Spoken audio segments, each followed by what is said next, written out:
Game of the year. 5 games were nominated. These 5 games, you have to play all 5 of them. Yes. All 5 of them. You cannot miss these. Yes. These were the best games of 2017 from our collective opinion. Yep.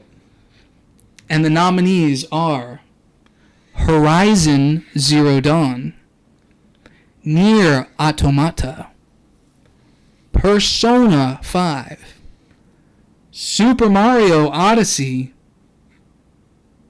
and last but not least, The Legend of Zelda Breath of the Wild. All right, let's talk about these as a whole. Horizon Zero Dawn. All right, man. Guerrilla Games made they to complete 180 from Killzone. Seriously, man. What a game! Like it from the get-go, like you could, it was eye candy from the get-go, and the gameplay mechanics to back that up as well. At least for me, like you.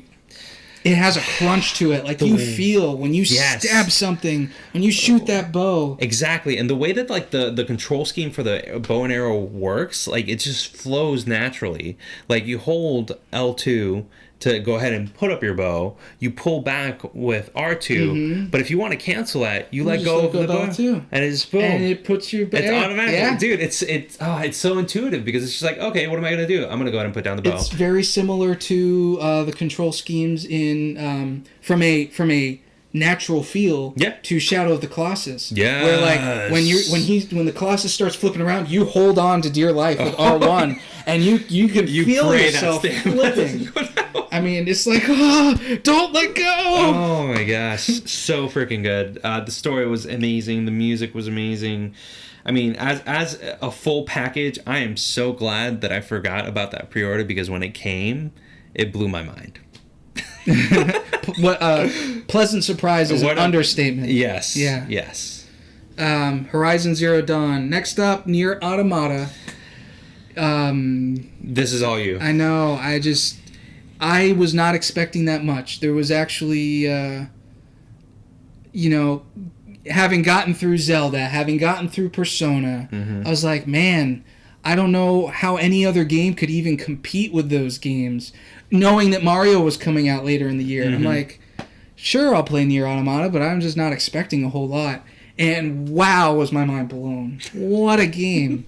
I mean, it just, so many times where it exceeded my expectations and just surprised me around every corner. Yeah. That was my experience with Nier Automata. So far, I've enjoyed it. I haven't even finished my first playthrough, and I love it. It did. There was one thing it did that, and I'm not gonna tell you what it was. Okay. You will know when you get there. Okay. There was one thing it did that I have seen in other games before, but they fake it. This game did it for real, and it blew my mind watching it happen. Okay. And then when it finished happening, I was just like, oh my gosh, what a game. What a game. Persona 5, man. You still have not even touched it. Oh boy. This is what months in Europe does to you. You know, it cuts into your game time. Coming off of Persona 4 where I enjoyed it but wasn't really that into it, Persona 5 blew my mind. Okay. Was not prepared for it. And it's taken me almost a year. I mean, I'm still playing through it. I'm still towards the end. 70 hours. When was the last time you played well, you just said you played Splatoon 2. When was the last time you played a single-player RPG for more than 60 hours that you can remember? Single-player RPG for more than 60 hours? I would say probably... I don't know, man. Maybe Final Fantasy 12 when it first came out. That's what I'm saying. Like, there's not that many games where you would spend that much time in, and I'm surprised how much time I've committed to Persona. Yeah. At least for single-player narratives. Like, multiplayer games is something entirely different. Well, yeah. Still going. I took long breaks in between play sessions. Oh, yeah. But almost to the end, and what a ride it's been. Super Mario Odyssey. I beat it in a weekend. Literally in 24 hours from start to finish. That's how easy the campaign is, guys. Post-game content. But I did spend 20-ish hours. Like, I didn't sleep. You did the bare minimum, though, right? For, like, the moons? Yeah. So every world I went to, I just got enough moons to get me to the next world. Because I really wanted to get through it. I wanted to see how that game was going to end. But I loved it. Yeah, I had a blast playing it. I did the complete opposite. I actually took my time with each and every single world, kind of like looked at all the nooks and crannies, and there are actually a lot of moons that you can't get until after the game in each and every single world.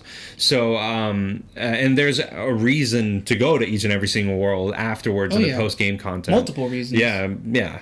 But I ended up, I think it's like 180. Was it 180 to finish the game the first time around? Somewhere in that. Somewhere around there, and then you need like 500 to finish I think there was like a 250. I think 250 might have been 250. 500 is the final. Final, and then there's 800 something total. Yeah, something like that. So like I was more than halfway done to actually finishing the post game by the time I actually finished the game the first time around. So I actually only needed to get, I don't know, like 70 moons or something like that. I don't freaking know. But I didn't have to play that long. But I'm still enjoying it. That's the beauty of it. It's still like, it's such a good platformer that you can still play it, pick it up, and even if it's for a few minutes at a time, because the Switch's portability is amazing. You can still play it and it's awesome. It's a great game. Fantastic game. Game of the Year nominee. Yes. And last but not least, I think I've said that too many times for this game because it's alphabetical order. Yeah. But The Legend of Zelda Breath of the Wild, this actually won the Game Awards Game of the Year. Yeah, because it's just that good. It's just that good. I remember this was one of the first major games. I mean, there were a bunch before it, but when this game came out, everybody's like, this is it. Game of the Year is already here. Yeah. And I think we all thought the same thing. Oh, I still think the same thing. And I didn't say that like a spoiler.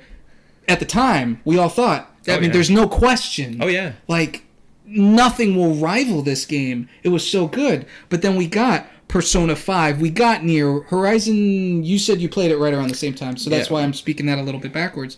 And then Mario at the end of the year, and it's like, wow, there actually was competition to Zelda. Yeah. Are people going to remember Zelda at the end? Well, that was a silly question. Of course they will. Of course, yeah. I mean, Zelda. It's Zelda, and not just that, but like it was a Zelda that like went back to its roots, like you said earlier. But I feel like it reinvented itself. It went back to its roots in the sense of mechanics and things like that, but it still set it in a different, newer part of the Zelda world. I don't know. Right. Like I loved it, and like in my opinion, everything that I played so far, minus Nier and Persona 5, to me it's still the GOTY. Persona 5, still haven't finished it. I did finish Nier. Mario, I went through it real quick. Yeah. Horizon, I haven't gotten through yet. Zelda, I did not put that down until I was done and complete. I didn't complete everything. I completed everything. Except for the Korok seeds. I was committed to that game.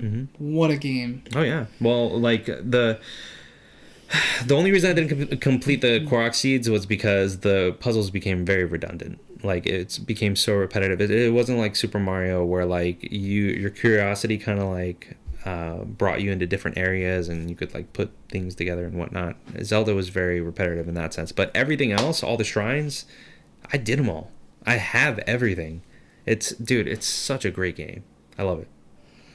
So, are we ready? Are you ready? Can you jiggle the mouse real quick? Yeah. I need a mouse jiggle before we continue over here. I need to make sure that we're all looking at the right thing here. That's our game of the year tab. Okay. I had you do that for a reason. We'll talk about that in a second. Okay, so let's recap real quick. 2017 Game of the Year, the gaming resume nominees are Horizon Zero Dawn, Nier Automata, Persona 5, Super Mario Odyssey, and The Legend of Zelda Breath of the Wild. Now, the way Rudy and I decided to figure out who won these categories and who was eligible, without Matt and Onix here, we did have their picks, but we ultimately had to make the cuts. Yeah. And when we were looking at this one, well, there's 3 people who selected the same game. So we said, you know what?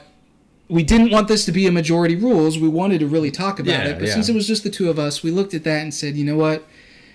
3-1. This is going to be the game that wins. So, Congratulations, the 2017 Game of the Year award from the Gaming Resume team goes to Nier Automata. What a freaking game. Oh, yeah. Congratulations. Like what you saw? Check out some of our other videos and be sure to hit the subscribe button to stay up to date with our latest content. Thanks for your support and thanks for watching.